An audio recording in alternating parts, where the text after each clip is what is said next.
Hello, my name is Bradley and I'm your host of The Internal Game.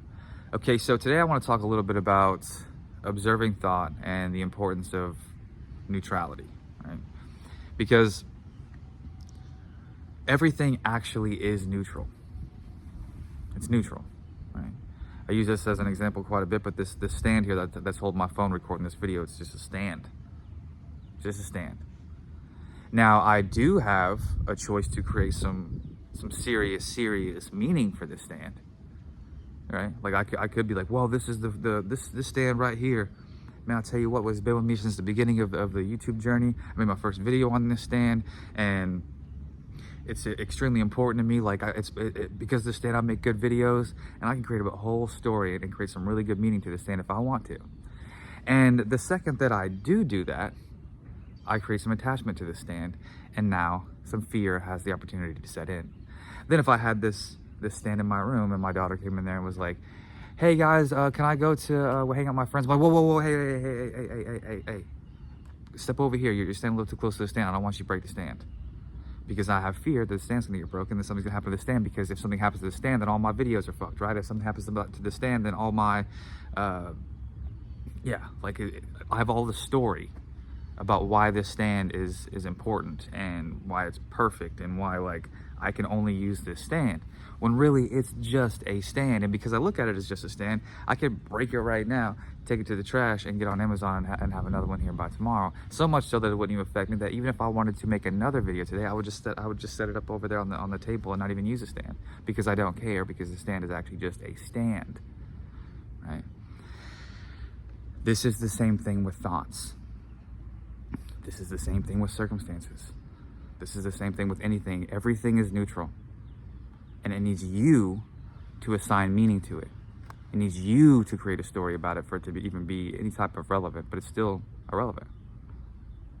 It's still neutral. And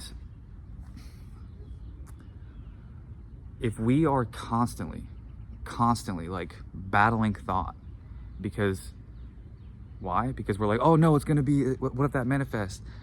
If we're battling the thought, we're getting scared that the thought means something, that it has something to do with you, like against your will, really. Like no matter what you do or what you say or what you think or whatever, like that, you get this thought that like it's scary now, because oh no, what if it manifests? And then you get scared of it. And what happens when we resist something? It persists, it keeps coming, right? If you're in a state of waiting, you're gonna keep waiting. If you're in a state of gratitude, you'll keep getting things to be grateful for. If you are in a state of resisting thought, you're going to keep getting thoughts like that, or in that ballpark, or just in general thoughts that you're going to be scared of. You do not want to be walking around like this. Now, I do understand that when we first found out about law of assumption and stuff, we're like, oh hell yeah, create my reality, right? And then it gets a little scary. We start putting a whole bunch of importance on thoughts. We start putting a whole bunch of excess meaning on thoughts and things and people and ourselves. So we want to get back to a place of stability and be able to observe a thought, be able to look at a situation that you used to, because now you're not doing it anymore, but you used to deem fearful, because you're like, oh, this is going to mean this, and if this happens, if my person doesn't call, then at this time they're going to be going to hang out with that one girl or that one guy, and like, what if they get with them, and oh my gosh, if this happens, then I'm not going to have any money, and and we have all these little stories, and we're just buying into them. But if we were to get a thought that is just a thought, that's like, what if person likes that girl at work? What if they get put on a project together and he starts talking? That's just a thought. That's just a thought. Yeah, but like you haven't really seen him in a long time though, and like the last time he talked to me, he was talking about that girl, and that's just a thought. That's just a thought. Yeah, I see. That's just a thought.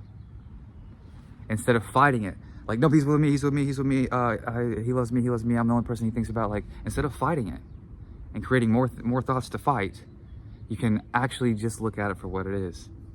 A thought that has no meaning whatsoever, that is neither good, bad, anything. It's completely neutral, completely meaningless. And look at it for that and let it go. And when you stop fighting thoughts, you're actually going to find stability. And then you can start telling new stories about how you want things to go. But when you're constantly fighting thought and you're identifying with thoughts, it is not fun. You know, if you found law of assumption, if you're anything like me, then it has been a bit of a struggle when it comes to thoughts, because you get scared that you're going to create it. You get scared that oh shit, this is going to manifest. You get scared that there's something wrong with you, that you're doing something wrong. It's just this constant negative story and fear and buying into it. Well, constant negative story, my bad. It's a constant story that you deem negative, and then you buy into it, and now you're fearful. Look at it like that, because again, that story is neither negative nor positive. It's just a story. And when you stop resisting the story and you just kind of let it come and let it go, it'll leave you the fuck alone. Just like anything. So, just wanted to talk about the importance of not identifying with thought, with mind. Letting things come and go, not fighting everything, keeping your stability. Being neutral. And then telling stories how you want things to go. Then setting intentions if you do it like that, scripting, whatever the fuck. But in my experience, the way I like to do things is to literally just live your life. You know what you want. Once you say it's done, it's done. And then of course, like Neville says, you already are who you desire to be, and your refusal to believe this is the only reason it's not so. Why do we refuse to believe it? Because we're buying into thoughts that are just thoughts that are meaningless. We're like, okay, I am wealthy now, I am this, and it's like, yeah, but you don't have any money, or how are you going to make the money doing what you're doing? There's one rich person that does what you're doing, you have to be doing something else, and you're like, oh my god, I have to be doing something else. You're buying into it now. Stop buying into stuff that you do not want. Stop identifying with with thoughts that you do not want to experience. Stop buying into thoughts about self that you don't want. Think about this. An identity is just that, something you identify with. You identify with. Still needed you to do it. What you actually are, this God, this I am, this God consciousness that we have forgotten, right? It needs you to buy into it. Say, okay, I am this now. I am this now. It needs you to identify with it. It's not universal for everybody, so it's not real, it's not law. If it's not universal for everybody, then it's changeable. If it's not universal for everyone, then it's not, I would even say even fucking real. It's just something you've identified with. You do not have to identify with versions of yourself that you don't want to experience. You don't have to identify with thought. You can actually, I promise you do this, observe a thought. And if let's just say you get a rush of them, you keep doing it, and then it subsides, it will go away, and you're going to find stability, and then you can do whatever the fuck you want to do. An identity needs you to identify, you have to identify with something, so you have to do that. You have to create meaning to something that's neutral. You have to give it the meaning, because again, it's not if it's not universally meaningful, then it's up to you. One thing I may like and deem really cool is one thing that you may not like and deem really cool, and that's what it is. And we have two different experiences with it. It's what it is. It's not universal. The only thing that's universal is the law, and that I created a different meaning and a different experience with it than you did. That's it. But the actual thing itself, the person itself, the circumstance itself, not universal. Entirely up to you. You have way more power than you think. You don't have to be scared of thoughts. You don't have to be scared of circumstances. You don't have to be scared of even things that you have claimed yourself to be and that you're stuck. You're not. If you observe thoughts coming from an identity of not being loved and not being chosen and not being whatever we want to say on these channels, if you get thoughts like that from these identities, instead of latching onto them and continuing to identify with them, you can observe them and say, oh, never mind, that's not me. That's just a thought, and choose anew. That's it. You don't have to fight it.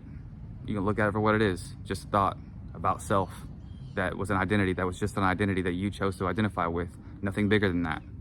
Still, all of those things still needed you to be relevant.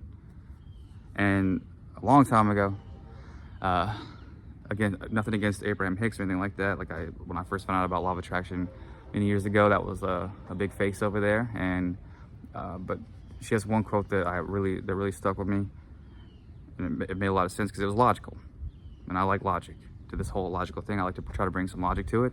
And she said, "A belief is a belief because you keep believing it." Boom. An identity is an identity, and you're there because you keep identifying with it. If in real time, in the moment, you get thoughts from these identities, which you will, instead of buying into them and feeling sorry for yourself and assigning meaning to these thoughts from these identities that are not so favorable, and buying into them and getting fearful and scared and lonely and doubtful, you can actually observe it and realize that at its core, it is just a thought. It's not who you are. It's just a thought pattern. And then guess what? When you stop believing it, it's no longer a belief. Logic, right? Stop being scared of out there. Stop being scared of in here, even, especially in here. Stop being scared of thoughts. You stop resisting them. If one comes, you let it come, let it go. I told you guys a story about going to a movie with my wife about a month ago. I was feeling real stable, nice day, nice movie. And for whatever reason, I guess my mind was just open and watching the screen, and something, like, I got a thought. Something on the screen, couldn't even tell you what it was. Reminded me of something that happened a long time ago. And I was like, huh, never thought about it like that. It was like when me and my wife were split up years back, and we're dating other people, and I was like, huh, never thought about it like that. I never asked her that before. And then like another thought came like it. And I remember looking over it, and I was like, huh. Because I almost brought it up. And I was like, just a thought. Right? Because I have choice. Just a thought. As inviting as that thought was, as inviting as a story that the mind could have made up in that scenario, and the chaos that could have soon followed, right? As inviting as that was in the mind, I didn't buy it. No need to. We had a great night. Went home, was eating some ice cream, I think, and I just remember laughing at myself, just like, well, this night could have went a little bit worse, a lot of worse, right? But it's all because of the mind, of buying into thought that doesn't necessarily matter at all. It's neutral. So, if you want to give yourself some chance, I know I talk about just a thought a lot, but if you guys, as I should, but if you guys want to give yourself a chance in this whole conscious creation game, you have to stop fighting negative stuff. Or, my bad, you have to stop fighting things that you deem negative. You have to stop being scared of thought. You have to stop thinking that it has any sort of power over you, because you're the one that has power over it. It is neutral until you assign it meaning, until you believe it. Oh, my bad. It's neutral until you assign it meaning, and then it's not scary. It only gets scary when you believe it. That's what I mean. Or you only get excited when you believe it. When you start entertaining it. Either way, it's still neutral, but no matter what it is. Because one thing for me can be different than you, because I assign different meaning to it. But the law, we both work in this law. That's fact. For everyone. So, anyway, please observe the mind. If you can maybe try some meditation if you want, like to get some good practice with that, maybe get 5 minutes in the morning. What that looks like is just observing thought. If you find yourself lost back in mind, you bring yourself back to the moment. You get some thoughts. Then the scary ones come in. Not like scary like you think, but it's like, did you turn the oven off? And you're like, oh no, I gotta get up. And you're like, no, I don't. That's just a thought. Just work with yourself. your only issue is you believing that you are your mind. I promise you this. Your only issue that you've ever experienced is you believing that you are your mind and forgetting who you actually are. That's it. And when you start to disidentify with mind, observe thoughts, you'll see who you are. You'll no longer be scared anymore. And then